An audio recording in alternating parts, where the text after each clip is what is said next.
Awesome. Good. I'm glad no one got hurt. No twisted ankles. Right, no twisted ankles. So we came out, we called it a win.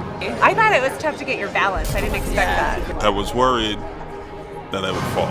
It was great in heels. It was quite exciting. Yes. It's a kumbaya moment there for a moment. It was a little play on words, I don't know. You should have started singing.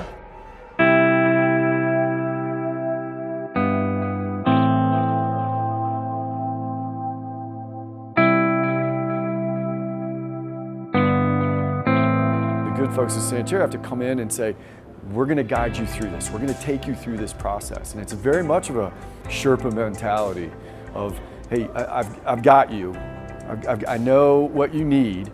I'm going to take you from this place to this place, and we're going to do it together. They don't bring us in for easy problems. They only bring us in for the hard ones. And so we're there to try to guide them. The partners are trusting us to do the right things for the clients are trusting us to do the right thing for their business. We're all having to do it together, and he talked about kind of the trust of leaping to the next level, and that's something that we do on a regular basis.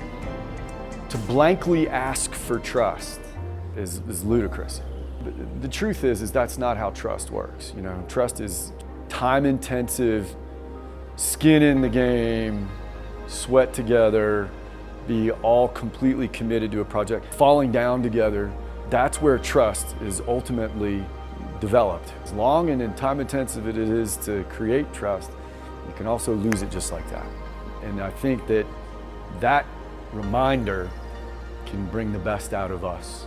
He hit on one of those moments where he realized he was that kind of a leader, a servant leader.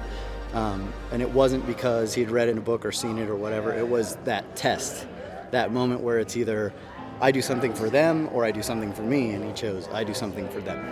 If you've been doing anything good at a high level for long enough, you learn to know and to anticipate the fact that it's going to go south on you at some point. And I feel like that's a good position to be in.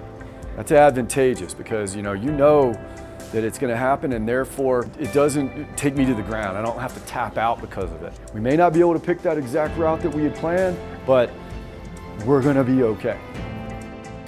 The Sherpa culture is based on being of service and being available to someone to elevate them and lift them up to achieve their goals.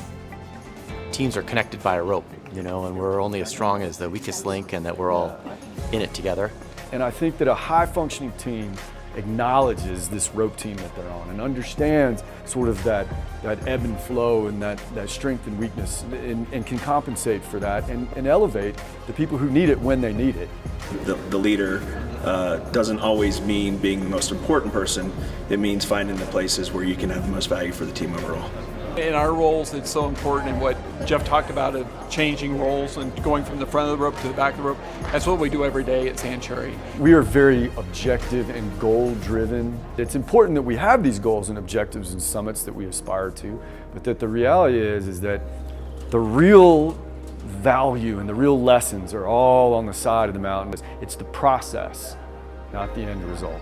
Working together and supporting each other, especially in difficult times, is super important, and that comes from really knowing that your teammates have your back.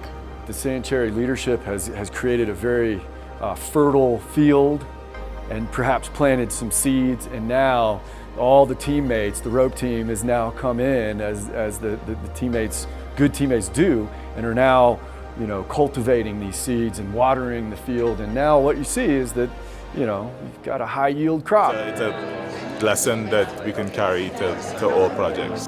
It was awesome. Santerre is a cool bunch of folks. They care about each other. Who can not love an organization that one of their main taglines is like, we need to get naked.